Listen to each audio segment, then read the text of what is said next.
A seguir, se liga nas ciências da natureza. Ensino médio, segundo ano.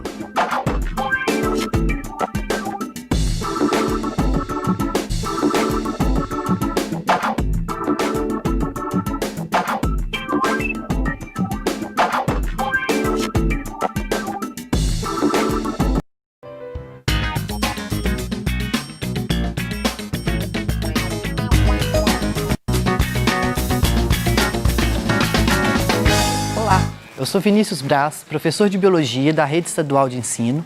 Estamos aqui hoje para dar início à nossa primeira aula de Biologia para você, aluno do segundo ano do ensino médio.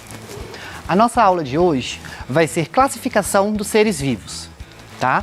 Então, ao final dessa aula, a gente vai então compreender os métodos adotados pela ciência para agrupar os seres vivos, reconhecer as regras de nomenclatura científica para espécie e conhecer os 5 grandes reinos dos seres vivos.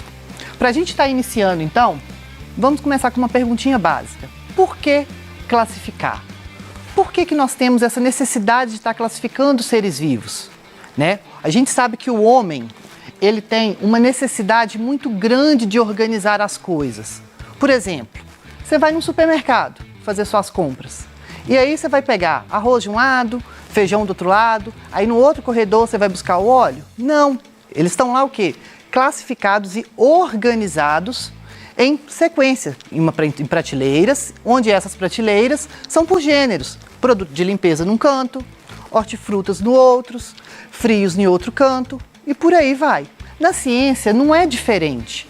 Nós temos então alguns critérios que vamos classificar e organizar os seres vivos.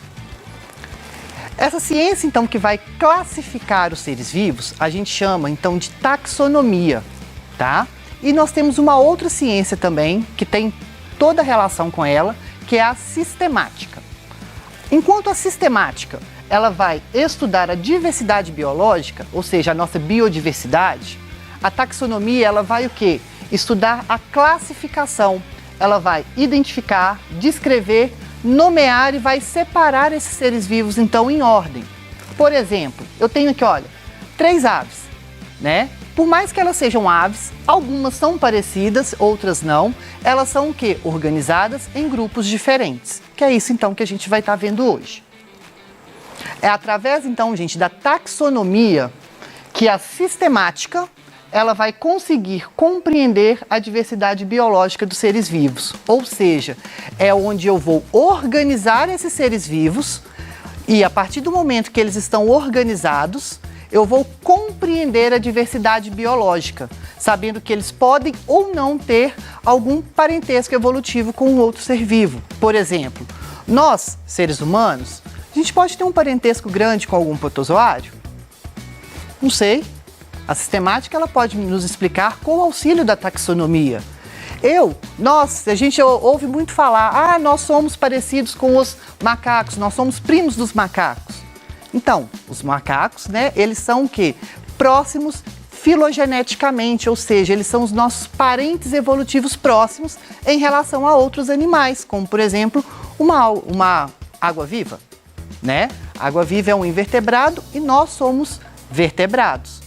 Então é isso que a sistemática e a taxonomia, atuando em conjunto, ela vai estar o quê? Nos auxiliando e fazendo compreender a diversidade da vida. Tá? Quem lançou isso, quem foi um dos percussores da classificação biológica, foi Linneu, lá no século XVIII. Ele era ainda, gente, adepto ao fixismo, né? Ele era adepto às ideias de Lamarck, né? Ele não acreditava que os seres vivos eles mudavam ao longo do tempo, que eles sofriam mutação, mas no seu livro publicado, Sistema Natural, né, ele lançou algumas orientações e algumas classificações desses seres vivos que foram aprimoradas até hoje e que a gente usa bastante, né? No livro de Linneu, então, dos 3 reinos, ele falava que tínhamos o reino animal, reino vegetal e o reino mineral. Hoje a gente sabe que não é isso. E os princípios defendidos por Linneu, como eu disse, além dele não defender a evolução, ele falava que semelhanças entre os seres vivos era o ponto de partida. Então, o primeiro ponto de partida dele, ele pegava indivíduos, né, espécies que eram semelhantes umas às outras e começava então a classificá-los a partir daí. Depois, semelhanças escolhidas criteriosamente, ele pegava a cor de uma pena, por exemplo, presença de pelo ou não, escama. Então, essas características, essas escolhas que ele fazia eram bem criteriosas.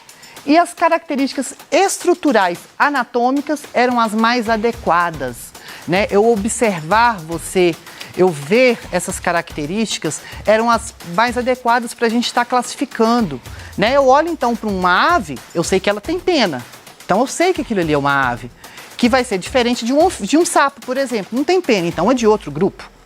Então, por aí a gente começou a ver essa classificação. Então, hoje, com vários avanços e vários estudos, a gente tem então esse sistema taxonômico, né? Onde nós temos o domínio, reino, filo, classe, ordem, família, gênero e espécie.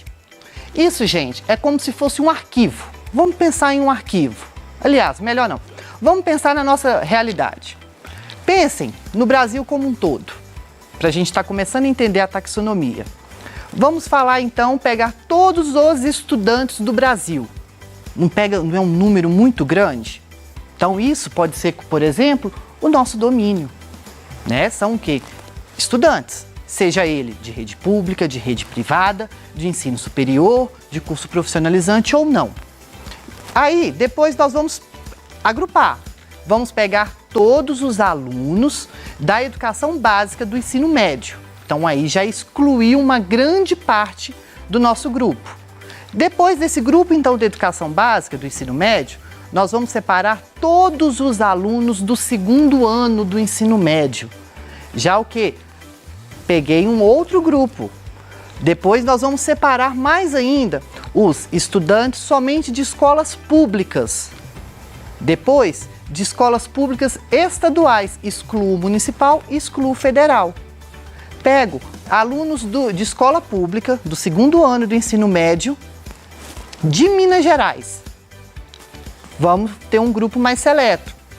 Vamos pegar então, até chegar o quê? Em você, a espécie, que é a nossa unidade de classificação, né? A espécie, então, é o quê? O indivíduo.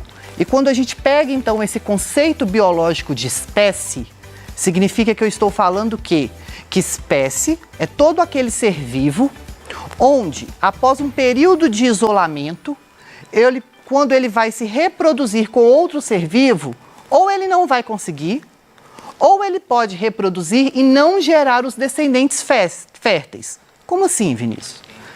Pensa comigo. Tenho lá um gato e um cachorro. Como que eu sei que eles vão ser de espécies diferentes, apesar de terem características morfológicas diferentes? Se os dois forem reproduzir, primeiro que não vai dar para reproduzir, por conta de incompatibilidade do sistema reprodutor.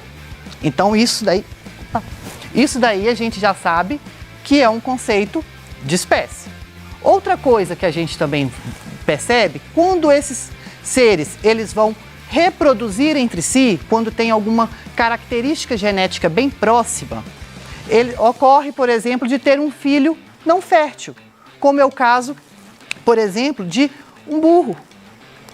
Um burro, então, eu tenho o quê? O cruzamento de um cavalo, né, da égua, com a mula. Então, eu tenho o burro que vai ser o seu filho não fértil.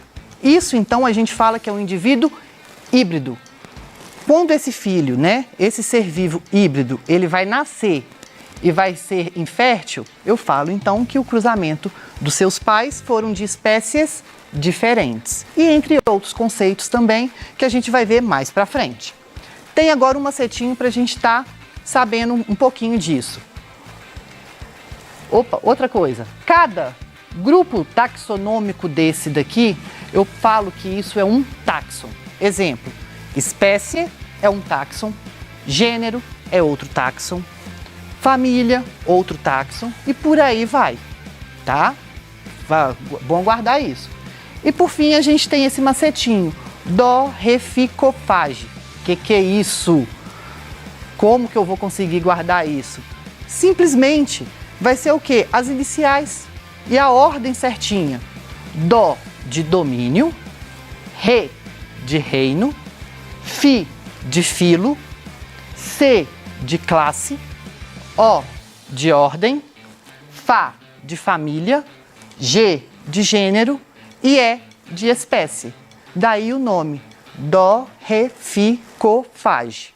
Ah, Vinícius, mas eu aprendi que só tinha o Ré, Fi, Có, Fage.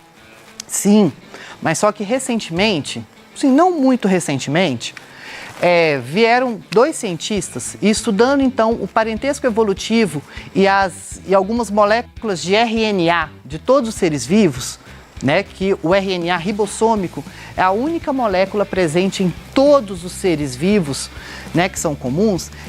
Ele percebeu algumas variações de algumas estruturas, algumas proteínas que vão, né, algumas sequências genéticas que não vão ser parecidas com outras. Por isso, então, a necessidade de ter 3 domínios. Mas como assim, Vinícius? O domínio bactéria e o domínio arqueia. Todos esses 2 seres vivos são seres procariontes. O que são seres procariontes? São seres que não possuem o quê? O envoltório nuclear, não vão possuir a membrana nuclear. A gente já aprendeu isso. As bactérias, sim. Então, do reino Monera, essa sequência, então, do RNA ribossômico permitiu que dividisse em 2 grandes grupos, que vão estar o quê? Acima do reino, que são as arqueias e as eubactérias, as bactérias propriamente ditas. E a gente sabe que, após esses estudos, as arqueias, elas estão mais geneticamente parecidas com os seres eucariontes do que com as bactérias. Mas aí não tinha como. Pensa, eu vou colocar as arqueias, um organismo procarionte, num grupo de organismo eucarionte? Não vai dar certo isso. Por isso, então, teve-se a necessidade de criar 3 domínios. O domínio arqueia, onde eu vou ter somente as arqueias. Domínio bactéria, onde eu vou ter somente as bactérias. E o domínio eucária, que vai ser o quê? O domínio onde eu vou ter todos os seres procariontes. Abaixo do domínio eu tenho os reinos. E aí a gente entra em uma discussão no mundo científico onde está muito mutável ainda. Como assim está mutável? Alguns cientistas defendem a construção simplesmente de 3 reinos, outros de 3 domínios, com 5 reinos, ou com 6 reinos, ou exclui-se o reino Monera e coloca o reino bactéria e o reino arqueia. Então é muito mutável isso.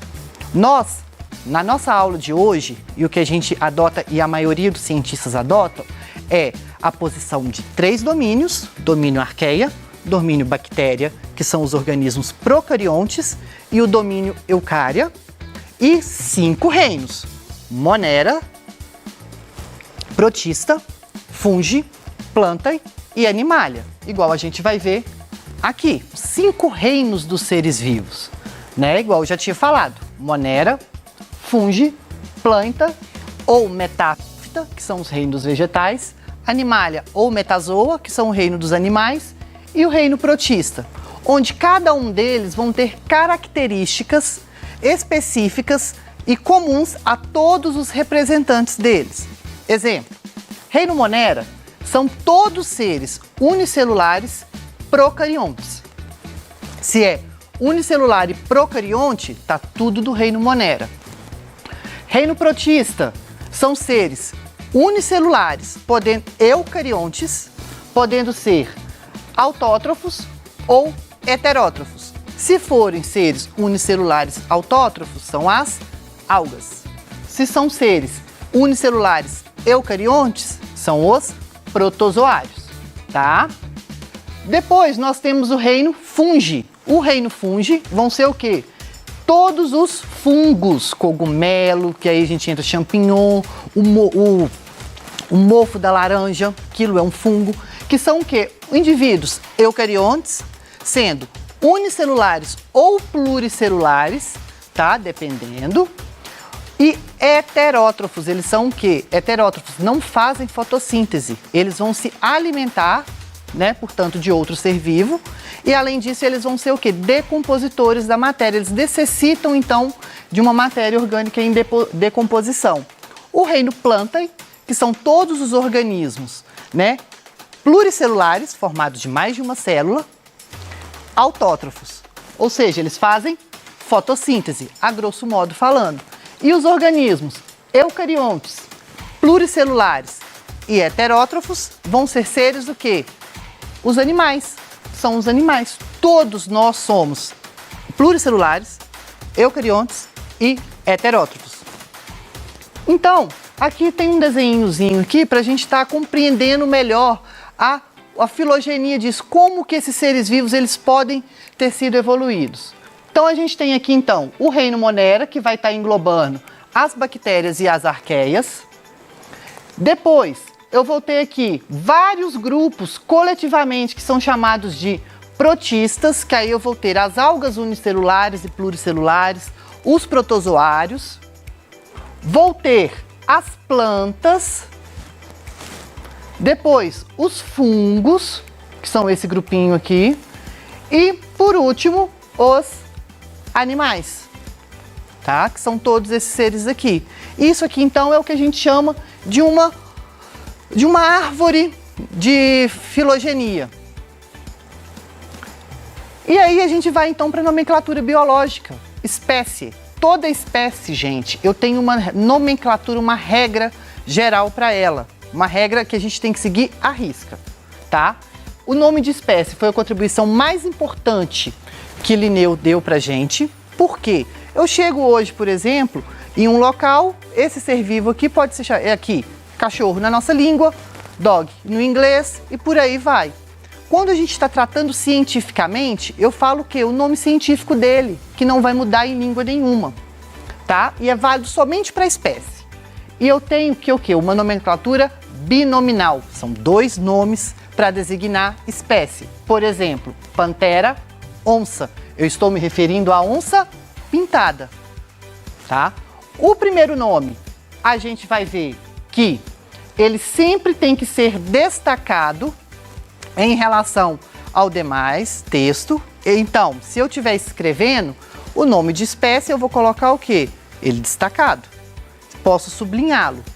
Ou se eu estiver digitando, eu coloco ele em itálico, que é aquela letrinha tombadinha, tá? A primeira letra tem que ser maiúscula, que vai se referir ao gênero. E a primeira letra do segundo nome, ela é minúscula, que vai se referir, que a gente chama que é o epíteto específico. Então, se eu tiver lá, pantera, onça, igual a gente tem aqui. Vamos voltar aqui. Pantera, onça. Aí eu posso falar aqui, qual que é a espécie? Onça? Não. Mas o primeiro nome refere-se ao gênero. E o segundo nome vai se referir ao quê? É o epíteto específico, tá? E o primeiro nome? Gênero, pantera. Os dois nomes são a espécie, pantera, onça. Não existe espécie com um nome só, tá? Então, vamos praticar um pouquinho? Uma questãozinha do Enem. A classificação biológica proposta por Whittaker permite distinguir 5 grandes linhas evolutivas, utilizando como critério de classificação a organização celular e o modo de nutrição. Woese e seus colaboradores, com base na comparação das sequências que codificam o RNA ribossômico dos seres vivos, estabeleceram relações de ancestralidade entre os grupos e concluíram que os procariontes do reino Monera não eram um grupo coeso do ponto de vista evolutivo, igual a gente tem essa tabelinha aqui. Então, lembra que eu falei com vocês que os sistemas de classificação, ora são 5 reinos, ora são 4, ou aí então ele aqui adotou 5 reinos de classificação. A diferença básica nas classificações citadas é que a mais recente se baseia fundamentada em quê, gente? Tipo de célula, aspecto ecológico, relação filogenética, propriedade fisiológica ou característica morfológica. Aí é a hora da cabeça fundir, né? Como que a gente vai fazer isso então? Primeiro então, o enunciado vai dizer que o quê, gente?